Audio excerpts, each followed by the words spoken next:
大家好，今天跟大家介绍这一套是非常适合当做小宝宝幼儿音乐启蒙的书。那这是由法国非常知名的 Ground 出版社所出版。那在台湾由河流文创独家引进繁体中文版。那这一套书在那个全球已经销量超过120万册。非常受到大家热烈的欢迎，那大家也都把这个书当做就是小朋友入门的音乐启蒙书。那这个是我的小小音乐大师系列，那这是我的小小音乐世界。那像我的小小音乐大师呢，目前好像出到了7本，它就是精选大家最知名，然后对近代影响最大的7位音乐家。那有肖邦、巴哈。贝多芬、莫扎特，维瓦第，然后韩德尔跟威尔第这7位我现在手边跟大家介绍这肖邦跟巴哈，那我自己比较喜欢肖邦，所以我就多介绍一点。好，那这是非常适合小宝宝阅读圆角，然后硬页书，然后很好操作的机关。音乐大师。认识肖邦的名曲。好。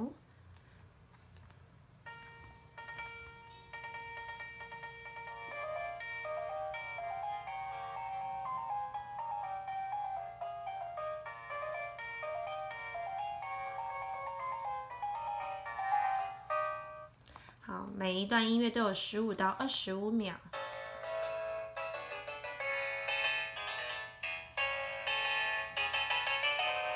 里面有可爱的图文介绍，爸妈可以跟小朋友讲解，然后带他们赏析这个音乐的特性是柔和的呢，很快的呢？你觉得听完这个音乐你有什么感觉？你觉得它像是在描述什么呢？心情是开心的、难过的、忧愁的，还是有点紧张的呢？有时候你看像不像是这只小狗一直在跑步，追着自己的尾巴这就是爸妈可以带小朋友来欣赏赏析音乐的方式与低前奏曲，可以让小朋友感觉像不像是快要下雨的感觉呢？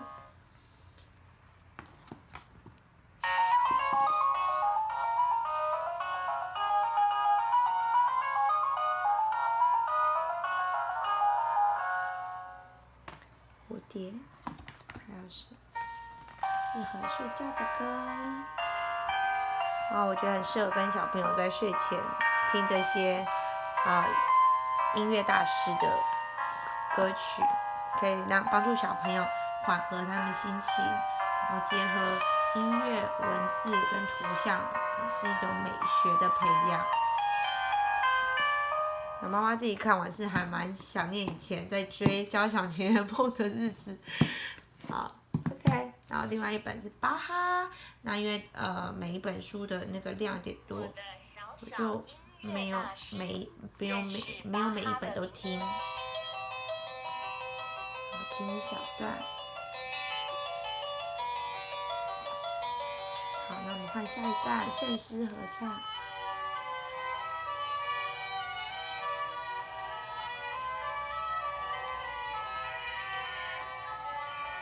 还有这个管风琴，比较不一样的乐器，可以带小朋友认识不同的乐器，它的特性、它特色以及它的音质。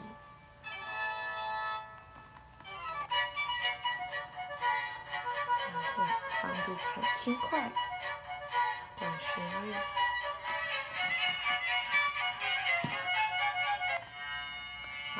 还有一点比较一点忧伤、忧愁的感觉，还是有带一点平静呢。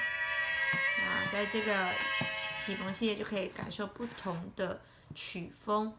好，那另外一个是小小音乐世界的我的第1堂古典音乐课，那这系列也有很多本，然后手上先用这一本跟大家介绍。我的小小音乐世界，我的第1堂小提琴，布拉姆斯的。自己也很喜欢这首歌。好，还有常常出现的皮尔金组曲，好吉他，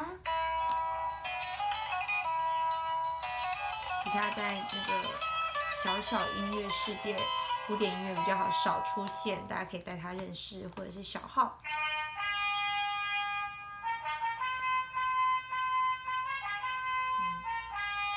比较少小号的主题的音乐，我觉得带大家认识，就是他的 solo 还蛮棒的。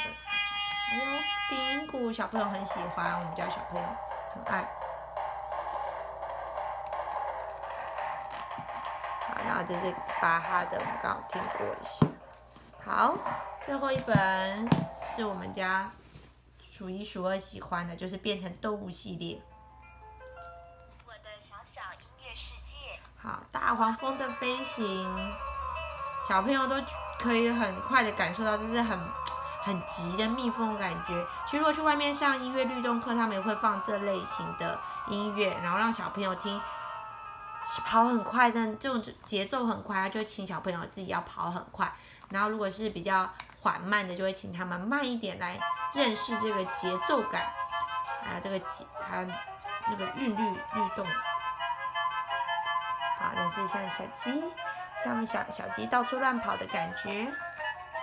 好，这个憨憨很喜欢狮子的，非常神气的感觉。它是把古典乐的这几首乐曲，然后那个意境来跟动物做结合，动物的一些特性，然后我觉得非常能够激发小朋友的那个联想力。舒伯特，是大家耳熟能详的。然后妈妈可以跟讨论说，你觉得这个音乐像不像他所描述的这些动物呢？为什么来讨论？然后我觉得很棒的是像因为我们都有看那个睡美人天鹅湖胡桃钳的那个系列，就是音乐剧场系列，然后憨憨居然就是一点这首歌，他就说跟天鹅湖的那个一样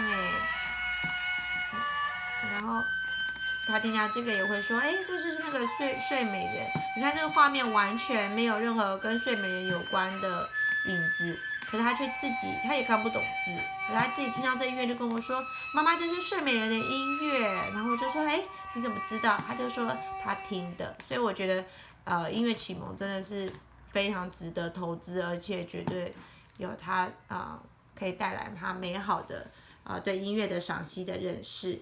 好，那今天就介绍到这边，希望大家都喜欢，然后适合0到6岁的小朋友来作为音乐启蒙的书籍。好，拜拜。